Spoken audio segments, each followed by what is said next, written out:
Ek is Leemkaars. Ek is in graad 6 en in Laerskool Hartebos. Wie nie waag nie, wen nie. Om te waag is nie so eenvoudig nie. Dames en here, vandag wil ek julle oortuig dat dit belangrik is om te waag. Deur te waag, het ons 'n kans om te wen. Daar is egter faktore wat ons kanse om te wen beïnvloed. Wie het al die legende gehoor van 'n persoon wat 'n opstel moes skryf oor hulle grootste waagstuk? Die persoon het 'n leë opstel ingehandig en as prys volpunte daarvoor ontvang. Sjoe, ek dink so iets dat 'n mens se hart nogal bok spring. Dames en here, wat beteken dit om 'n kans te waag? Die Woordeboek gee ons die definisie as 'n kans vat of iets onderneem wat riskant is of waar die uitkoms onseker is. So, wie nie waag nie, wen nie. Wie nie waag nie, misluk ook nie. Hoe kan ons kanse om te wen verbeter? Hoe kan ons die odds in ons guns kry of anders gestel 'n berekende kans waag? Die antwoord lê in ondervinding. Hoe meer tyd en energie ek aan die inligting of saak spandeer, hoe beter verstaan ek die kans wat ek waag. Hoe meer ek dan daai saak visualiseer of inoefen, hoe beter raak my kanse. Ek haal vir julle 'n stelling aan van 'n bekende beroepsgolfspeler, Gary Player. Hy het gesê, hoe meer ek oefen, hoe gelukkiger raak ek. Hy het ook daarby gesê, dat hoe moeiliker hy oefen, hoe gelukkiger raak hy. Die gewone ou raak dan vir hom maklik. Kan ons hierdie in die werklike lewe weg van golf af ook toepas? Punt nommer 1. Hoe meer male ek waag, hoe beter raak my kanse om te wen. Kan ons hiermee saamstem? Kan ons hierdie stelling toets? Hier dink ons aan soortgelyke stellings soos 'n aanhouer wen. Dit beteken dat ons wel gaan misluk, maar as ons met wysheid, ondervinding of geluk weer probeer, dan verbeter ons ons kanse. Dit is makliker as ons die realiteit van ons kanse ken, ons odds verbeter. As jy 'n 2 uit 5 kans het om te wen, kan jy makliker weer probeer as wat jy 'n 2 uit 100 kans het. 2 uit 100 is pure geluk.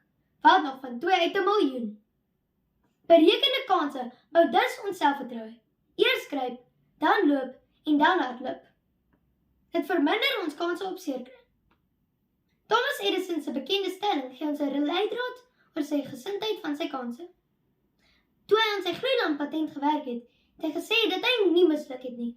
Hy het net 10.000 maniere uitgevind om nie 'n gloeilamp te maak nie. 'n Genie is 1% inspirasie en 99% perspirasie of probeer. Hoe meer male jy dus waag of probeer, hoe beter raak jou kanse om te wen.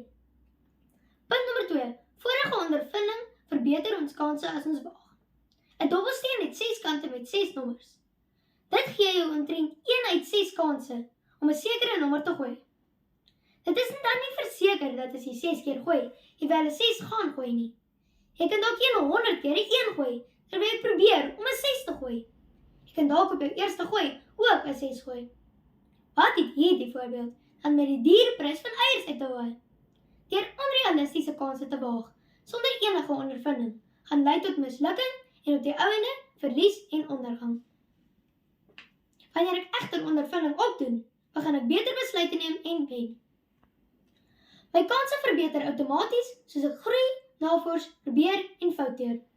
Wanneer ons val, moet ons dan gou weer opstaan en seker maak ons maak nie dieselfde fout nie.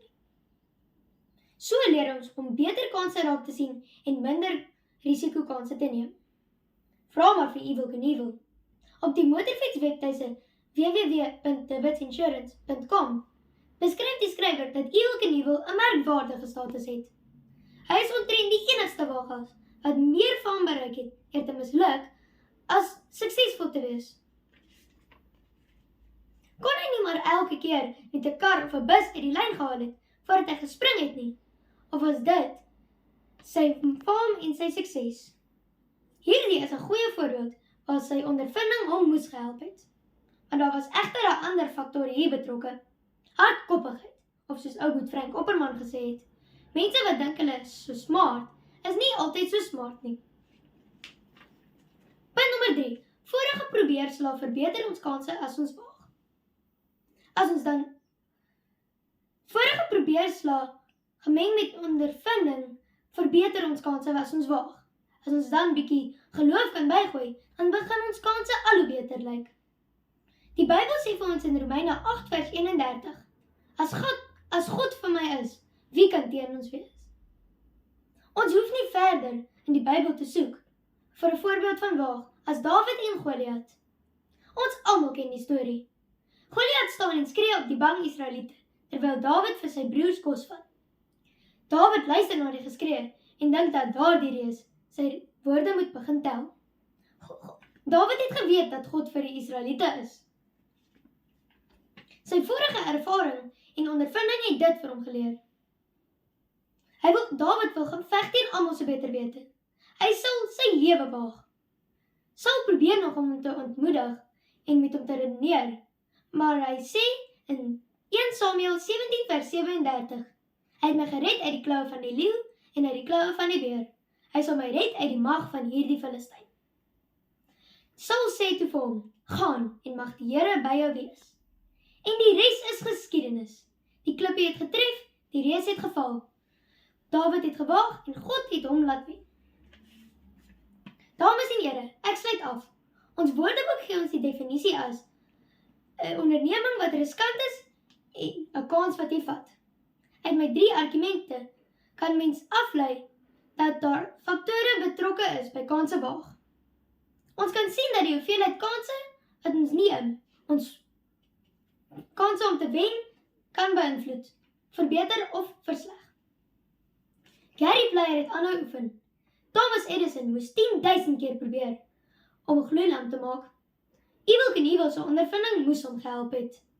Dawid is my ikoon van waag. Hy moes teen almal se beter wete en 'n onsigbare God waag. En hy het gewen. Wie dus nie waag nie, wen verseker nie. Nee, kom ek verbeter my stelling. Wie nie waag nie, wen verseker nie. Baie dankie, dames en here.